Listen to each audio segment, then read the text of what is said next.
بسم اللہ الرحمن الرحیم۔ عزیز ناظرین، قدیمی کسی چینل پر آپ کو خوش آمدید۔ آج کی اس ویڈیو میں ہم آپ کو بتائیں گے کہ روئے زمین پر سب سے پہلے گانے بجانے کا کام کس قبیلے نے شروع کیا۔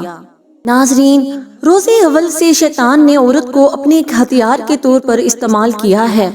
آج کی اس ویڈیو میں ہم آپ کو بتائیں گے کہ قابیل اور اس کی اولاد نے کون کون سے گناہوں کی ابتدا کی۔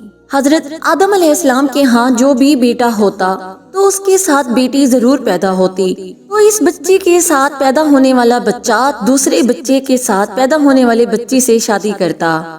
حضرت آدم علیہ السلام کے سلبی اولادوں کے درمیان ایک بطن کا دوسرے بطن سے نکاح جائز تھا۔ جب حضرت آدم و حوا دنیا میں آئے اور توالد و تناسل کا سلسلہ شروع ہوا تو ہر ایک حمل سے ان کے دو بچے پیدا ہوئے، ایک لڑکا اور دوسری لڑکی۔ اس وقت جب کہ آدم علیہ السلام کی اولاد میں بجز بہن بھائیوں کے کوئی اور نہ تھا اور بہن بھائی کا آپس میں نکاح نہیں ہو سکتا تھا، تو اللہ تعالیٰ نے اس وقت کی ضرورت کے لحاظ سے شریعت آدم علیہ السلام میں یہ خصوصی حکم جاری فرمایا تھا کہ ایک حمل سے جو لڑکا اور لڑکی پیدا ہو وہ آپس میں حقیقی بہن بھائی سمجھے جائیں اور ان کے درمیان نکاح حرام ہوگا، لیکن دوسرے حمل سے پیدا ہونے والے لڑکے کے لیے پہلے حمل سے پیدا ہونے والی لڑکی حقیقی بہن کے حکم میں نہیں ہوگی، بلکہ ان کے درمیان رشتہ جائز ہوگا۔ حضرت آدم علیہ السلام کی شریعت میں ضرورت تولد و تناسل کی وجہ سے یہ جائز تھا، اس کے علاوہ کوئی اور شکل نہ تھی۔ اس کو اللہ تعالیٰ نے اس وقت جائز فرمایا تھا چونکہ بعد میں اس کی ضرورت نہ رہی، اسی لیے پھر حضرت آدم علیہ السلام کے بعد آنے والی شریعت میں اس کو منع کر دیا گیا کہ کوئی بہن بھائی آپس میں شادی نہیں کر سکتے۔ تفسیر مظہری میں نقل کیا گیا کہ حضرت حوا رضی اللہ عنہا کے بطن سے حضرت آدم علیہ السلام کی 40 اولادیں ہوئیں۔ ناظرین، چونکہ ہر مرتبہ کے حمل سے پیدا شدہ لڑکا لڑکی باہمی حقیقی بہن بھائی کی طرح تھے اور ان کا باہم نکاح درست نہیں تھا، جبکہ دوسرے حمل سے پیدا شدہ پہلے والوں کے لیے اسی طرح تھے جیسے چچیرے ہوتے ہیں۔ یہی وجہ ہے کہ قابیل نے حابیل سے اختلاف کیا۔ قابیل کے ساتھ جو لڑکی پیدا ہوئی وہ بے انتہا خوبصورت تھی، جبکہ حابیل کے ساتھ جو لڑکی پیدا ہوئی وہ اتنی خوبصورت نہ تھی۔ حضرت آدم علیہ السلام کی شریعت کے مطابق جب یہ جوان ہوئے تو قابیل کی شادی حابیل کی بہن سے ہونی تھی اور حابیل کی شادی قابیل کی بہن سے ہونی تھی، لیکن قابیل اپنی ہی بہن کو پسند کرنے لگا اور وہ اسی سے شادی کرنا چاہتا تھا، جبکہ شریعت آدم میں اس کی ممانعت تھی کہ ایک ہی حمل سے پیدا ہونے والے بچوں کی شادی آپس میں نہیں ہو سکتی۔ لہٰذا جب یہ صورتحال زیادہ بگڑ گئی تو حضرت آدم علیہ السلام نے ان دونوں کو اللہ کی راہ میں قربانی پیش کرنے کو کہا اور بتایا کہ جس کی قربانی کو آسمان سے آگ آ کر کھا جائے گی تو سمجھنا کہ اس کی قربانی قبول ہو گئی۔ قابیل کھیتی باڑی کا کام کرتا تھا اور حضرت حابیل علیہ السلام بکریاں چرایا کرتے تھے۔ حضرت حابیل علیہ السلام نے اللہ تعالیٰ کے سامنے ایک بکری کا بچہ پیش کیا اور قابیل نے ایک گٹھا لیا اور اس کو اللہ تعالیٰ کی بارگاہ میں قربانی کے لیے رکھ دیا تھا۔ چنانچہ حضرت حابیل علیہ السلام کی قربانی قبول ہو گئی، جس پر حابیل علیہ السلام کہنے لگا کہ میرے والد صاحب نے میری قربانی قبول ہونے کے لیے دعا کی ہوگی، جس کی وجہ سے اللہ تعالیٰ نے میری قربانی قبول فرمائی ہے۔ روایات میں آتا ہے کہ حضرت حابیل علیہ السلام قابیل علیہ السلام سے زیادہ جوان اور بہادر تھے۔ حابیل نے اپنے بھائی کو کہا کہ اگر تم مجھے قتل بھی کرو گے تو بھی میں تمہارا مقابلہ نہیں کروں گا، میں چاہتا ہوں کہ قیامت کے دن تو میرے گناہوں میں شمار ہو کر آئے۔ قابیل نے غصے میں آ کر حضرت حابیل علیہ السلام کو پتھر مار کر قتل کر دیا۔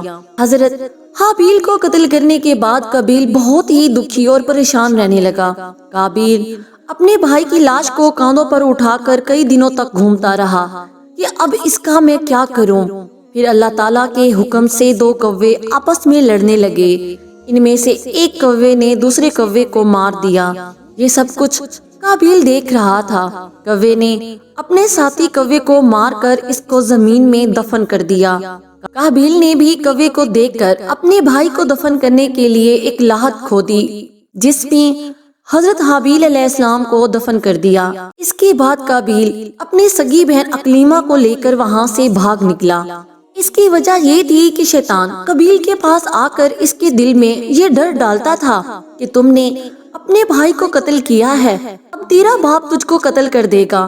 اس ڈر کی وجہ سے قابیل وہاں سے اپنی بہن کو ساتھ لے کر بھاگ گیا۔ اس دن کے بعد حضرت آدم علیہ السلام مسلسل پریشان رہنے لگے۔ حضرت آدم علیہ السلام اللہ تعالیٰ کی بارگاہ میں دعا کیا کرتے تھے، یا اللہ مجھے نیک اولاد عطا فرما۔ اللہ تعالیٰ نے حضرت آدم علیہ السلام کی دعا کو قبول فرمایا اور حضرت آدم علیہ السلام کو ایک لڑکا عطا فرمایا جس کا نام حضرت شیث علیہ السلام تھا۔ حضرت شیث علیہ السلام جوان ہوئے تو حضرت آدم علیہ السلام نے اپنا جانشین حضرت شیث علیہ السلام کو مقرر کر دیا۔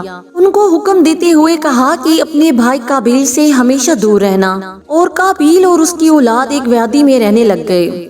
شیطان نے ان لوگوں کو عیش و عشرت میں لگا دیا۔ شیطان نے ان کو ایسے ایسے کپڑے اور گانے بجانے کے طریقے سکھائے کہ وہ کبھی بھی ان کو بھول نہ سکے۔